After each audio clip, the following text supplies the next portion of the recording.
अच्छा, कभी सोचा है कि साइंस सिर्फ लैब या मोटी मोटी किताबों में नहीं होती? असल में वो तो हमारे चारों तरफ है।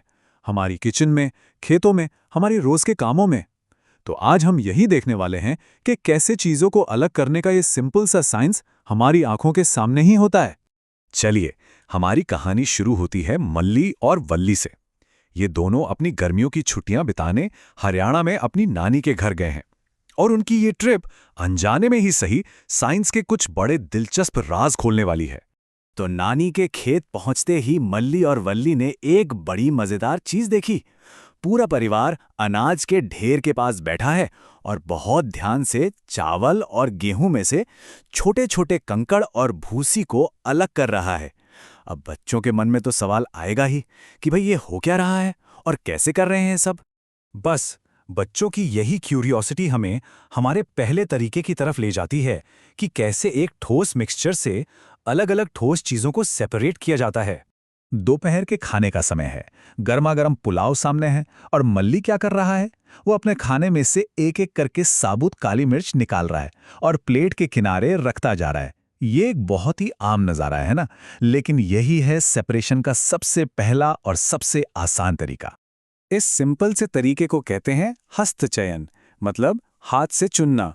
ये बस हाथ से उन चीज़ों को अलग करने का प्रोसेस है जो हमें नहीं चाहिए।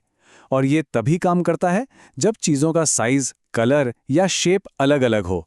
बिल्कुल वैसे ही जैसे मल्ली पुलाव से काली मिर्च निकाल रहा था, या जैसे चावल से कंकड़ चुने जाते हैं। है ना सिंपल? अच्छा, अब एक बड़े चैलेंज की बात करते हैं।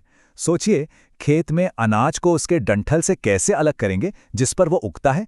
यहाँ देखिए, ट्रेडिशनल तरीका इस्तेमाल हो रहा है, जहाँ डंठलों के बंडलों को पीट पीट कर अनाज को अलग किया जा रहा है। इस प्रोसेस को कहते हैं थ्रेशिंग। देखिए कैसे डंठलों को पीटा जा रहा है। इसका मकसद बहुत सीधा सा है, इतनी जोर से मारो कि अनाज के दाने अपने डंठल से टूटकर अलग हो जाएं। हाँ, ये बात और है कि आज के ज़माने में ये सब हाथ से करने की ज़रूरत नहीं पड़ती। अब तो मॉडर्न थ्रेशर मशीनें आ गई हैं जो यही काम बहुत बड़े स्केल पर और बहुत तेज़ी से कर देती हैं। लेकिन मज़े की बात क्या है जानते हैं? प्रिंसिपल आज भी वही है, फोर्स का इस्तेमाल करके अनाज को अलग करना।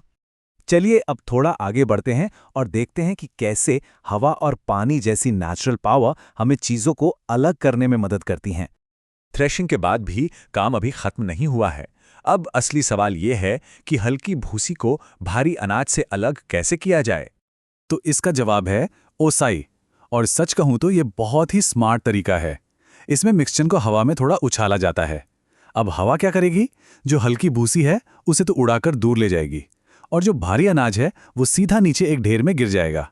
सोचिए कितना आसान और कितना असरदार। चलिए कहानी वापस किचन में लेकर आते हैं। यहाँ एक और जाना पहचाना सीन है।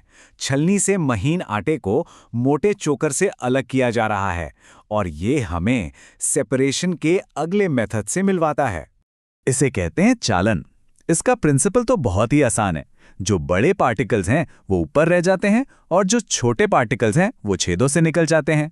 सारा खेल छलनी के छेदों के साइज का है।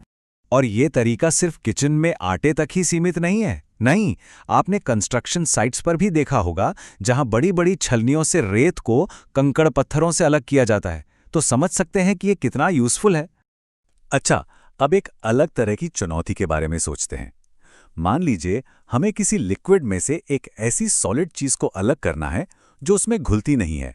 जैसे चाय बनाने के बाद चाय की पत्ती को अलग करना। कैसे करेंगे? तो पहला प्रोसेस है अवसादन।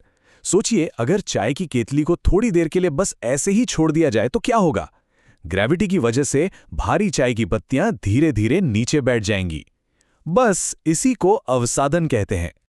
और अवसादन के ठीक बाद आता है निस्तारण। अब जब पत्तियां नीचे बैठ गईं तो बस ऊपर का जो साफ लिक्विड है यानी चाय, उसे धीरे से दूसरे कप में डाल लीजिए।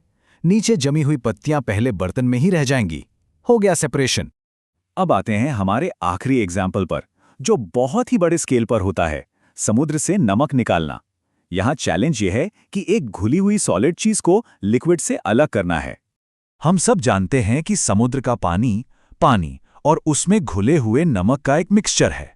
पर सवाल यह है कि इस घुले हुए ठोस नमक को पानी से बाहर निकाला कैसे जाता है। ये होता है वाष्पीकरण यानी इवेपोरेशन के प्रोसेस से। देखिए, सबसे पहले समुद्र के पानी को ऐसे उथले गड्ढों, जिन्हें क्यारियां भी कहते हैं, में इकट्ठा किया जाता है। फिर सूरज की गर्मी से पानी धीरे धीरे भाप बनकर उड़ जाता है और पीछे क्या बचता है? सिर्फ और सिर्फ ठोस नमक। तो देखा, मल्ली और वल्ली की इस छोटी सी यात्रा ने हमें कैसे दिखाया कि साइंस तो सच में हमारे चारों ओर है।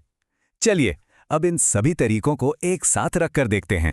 ये टेबल हमारी पूरी जर्नी का एक बेहतरीन निचोड़ है। चाहे हाथ से पत्थर चुनना हो, हवा से भूसी उड़ाना हो या फिर सूरज की गर्मी से नमक बनाना हो, हर तरीका एक अलग प्रॉब्लम का सल्यूशन है। और सबसे कमाल की बात यह है कि हम इन सभी साइंटिफिक प्रिंसिपल्स को अपनी डेली लाइफ में जाने अनजाने इस्तेमाल करते रहते हैं। और जानते हैं, ये सिर्फ साइंस तक ही नहीं है। हमारे महान कवि कबीरदास जी ने इसी ओसाई यानी कि सूप के जरिए जिंदगी की एक बहुत गहरी बात समझाई है। उन्होंने कहा, साधु ऐसा चाहिए जैसा सूप सुभाए, सार सार को गही रहे, थोथा देई उड़ाए।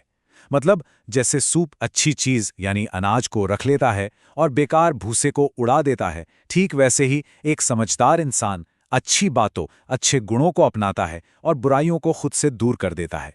तब अगली बार जब घर में चाय छन रही हो या चावल साफ हो रहे हो, तो एक पल रुकिएगा और उसमें छुपे साइंस के बारे में जरूर सोचिएगा।